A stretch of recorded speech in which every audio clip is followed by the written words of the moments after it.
পারবে না। এটা এটা হচ্ছে অনেকটা না, ভারী। উজান কি করে করবে? চল, আমরা আজকে কোথায় যাচ্ছি? আমি করব, তুমি ওইটা করো, আমি এটা করব। হ্যালো এভরিওয়ান, আমি মোহর আবারও একটি নতুন ব্লগে সবাইকে স্বাগত জানাই। এখানে ওয়েদার একদমই আগে থেকে বোঝা যায় না। সকাল থেকে আকাশ ভেজ, ঘন অন্ধকার আর ঝিরঝিরে বৃষ্টি পড়ছিল। সেজন্য যে কোথায় যাব ঠিক করতে পারিনি। তো বিকেলের দিকে মনে হলো একটু হেঁটে আসি, তাই আমাদের সব থেকে কাছে পার্কটিতে আজকে যাচ্ছি। আর দেখুন, শীতের গাছ এরা লাগিয়ে দিয়েছে। গরমের যে গাছটি ছিল সে গাছগুলো এরা তুলে দিয়েছে। যারা আমার দুর্গাপুজোর ভিডিওটি দেখেছেন তারা এখানে দেখতে পাবেন অন্য অনেক গাছ ছিল, জঙ্গল মতো ছিল, কিন্তু সেগুলো আর নেই। শীতের গাছ চলে এসেছে, শীতের ফুলও চলে এসেছে। তো যেহেতু ওয়েদার প্রেডিক্ট করা যায় না এখানে, তাই সকাল থেকে মনে হয়েছিল যে দূর, আজকে আর কোথাও যাওয়া হবে না। কিন্তু বিকেলের ওয়েদারটি খুব ঠান্ডা হলেও বেশ সুন্দর। তো আমাদের বাড়ির পাশের এই পার্কটিতে আমরা চলে এসেছি। এই পার্কটির একটি বিশাল ইতিহাস আছে। এর নাম কাউ ক্যাম্প।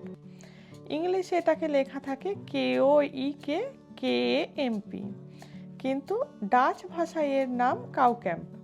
এই কাউ ক্যাম্পের নাম কিন্তু একদম ওর নামের সাথেই আছে।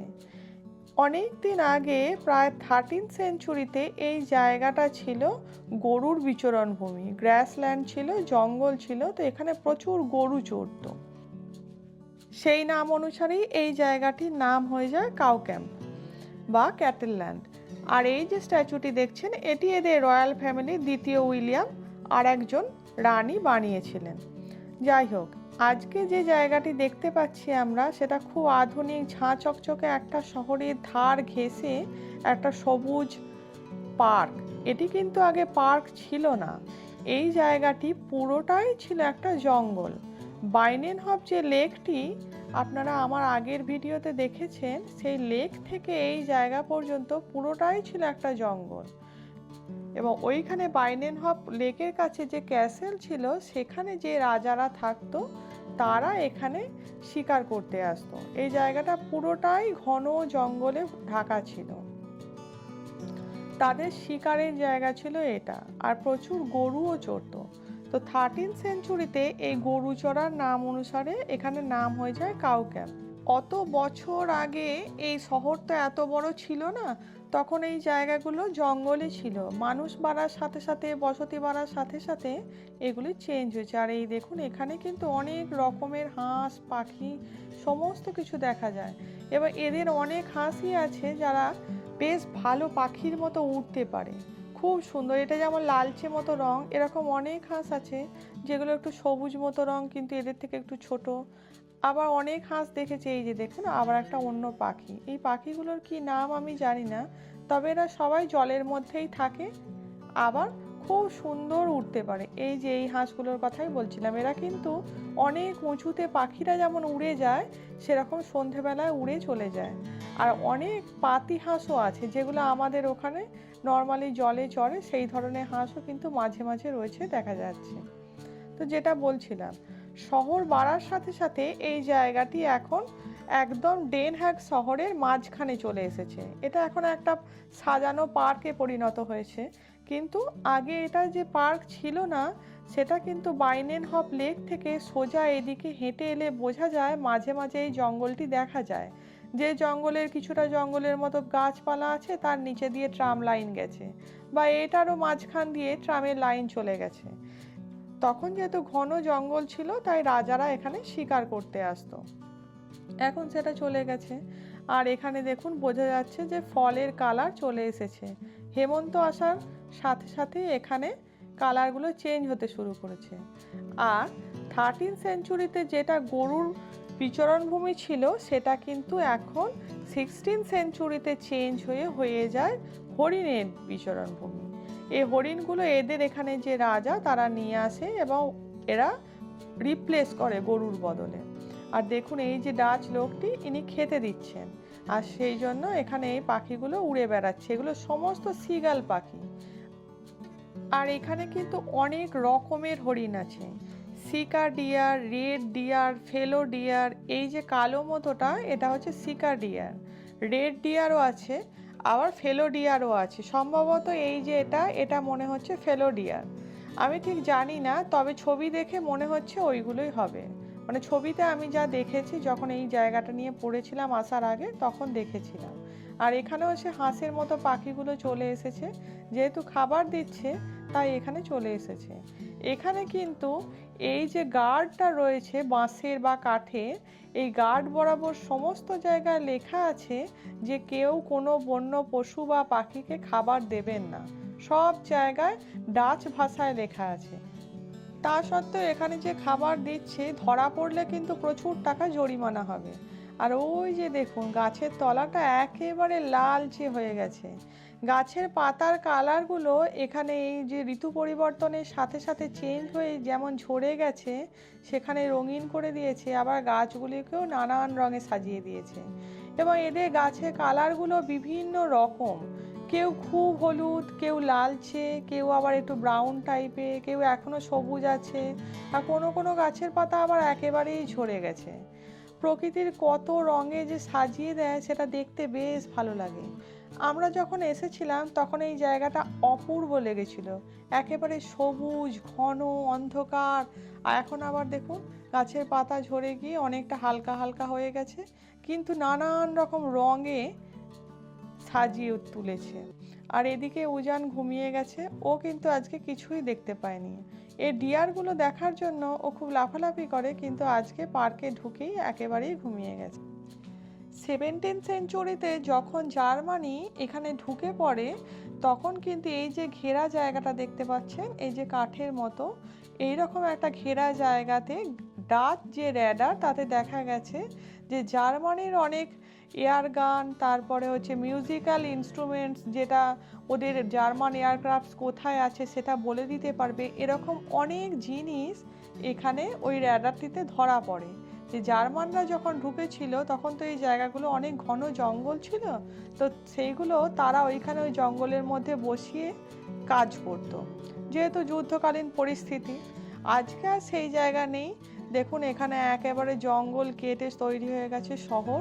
এই পার্কটির উল্টো দিকে, পার্কটি লাগোয়া এখনো কিন্তু ঘন জঙ্গল আছে, তার নাম হচ্ছে হাগসেবস। এই হাগসেবসের একটা পার্ট ছিল এই কাউ ক্যাম্প। যেমন হয় না জঙ্গলের কোথাও তৃণভূমি থাকে, কোথাও ঘন জঙ্গল থাকে, কোথাও জলা থাকে মাঝে মাঝে পুকুরের মতো, সেই রকমই ঠিক ছিল। আর এই জায়গাটা আসার জন্য যারা বাইরে থেকে আসে তাদের জন্য এটা খুব সুবিধাজনক জায়গা, তার কারণ এটা একেবারে মেন যে শহর ডেন হাগ সেন্ট্রাল যে স্টেশন, সেই স্টেশনের একেবারে গায়ে। তাই অনেক মানুষজনই এখানে বেড়াতে আসে, এর কারণ তারা সঙ্গে সঙ্গে হাগসেবসের জঙ্গল ঘুরতে যেতে পারে, এখানে পার্কটাতে ঘুরতে পারে, আবার এর সাথে এই যেমন লাগোয়া একটা সুন্দর বড় মাঠ আছে, এই মাঠেতেও বহুজন ছুটে বেড়ায়। ডাচ লোকজন যেহেতু খুব শরীর সচেতন, এরা কিন্তু প্রচুর এক্সারসাইজ ছোটাছুটি এসব করে, সেই জন্য এরা এই মাঠে ছোটে।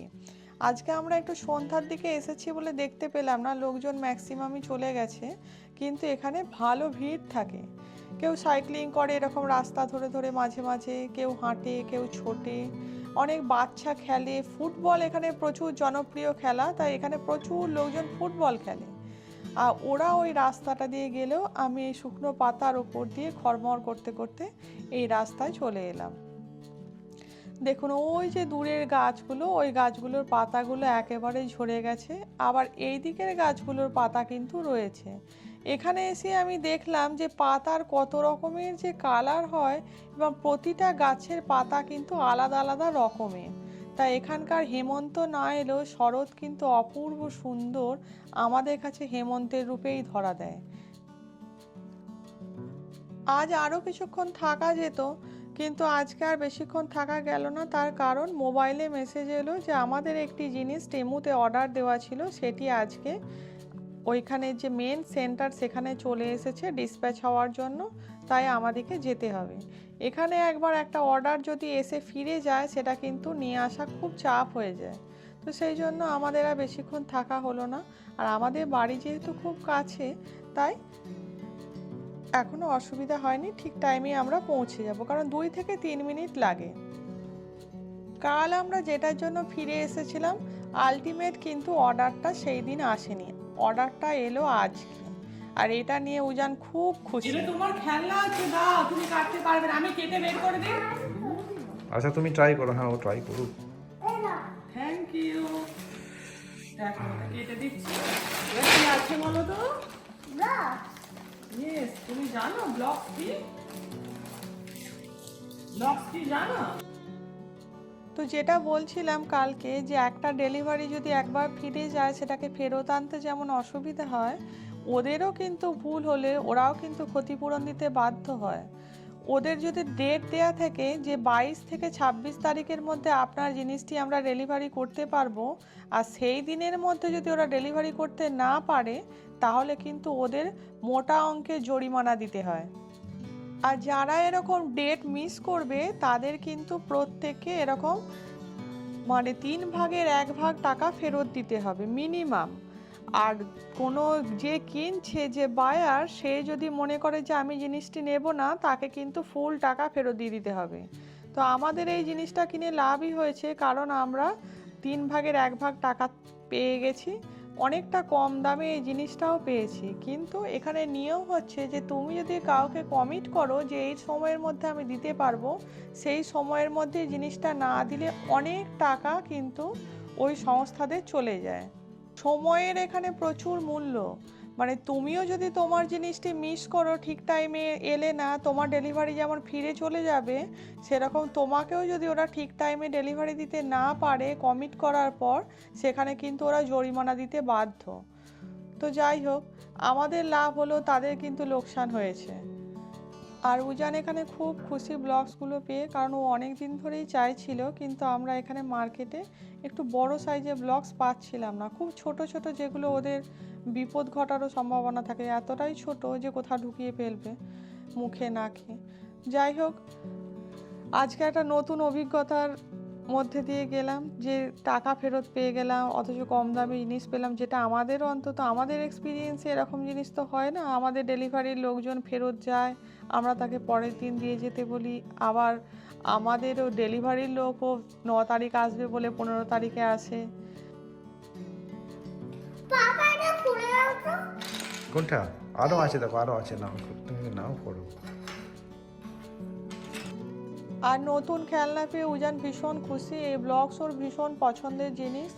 আমাদের আগে যে যে জায়গাগুলো আমরা ছিলাম, সেখানে ওর এই ব্লগস ছিল। ও খুব সুন্দর অনেক কিছু বানাতে চেষ্টা করতো, অনেক টাইম কাটাতো, এবং ওর সাথে সাথে আমারও বেশ এগুলো বানাতে ভালো লাগে ছবি দেখে দেখে।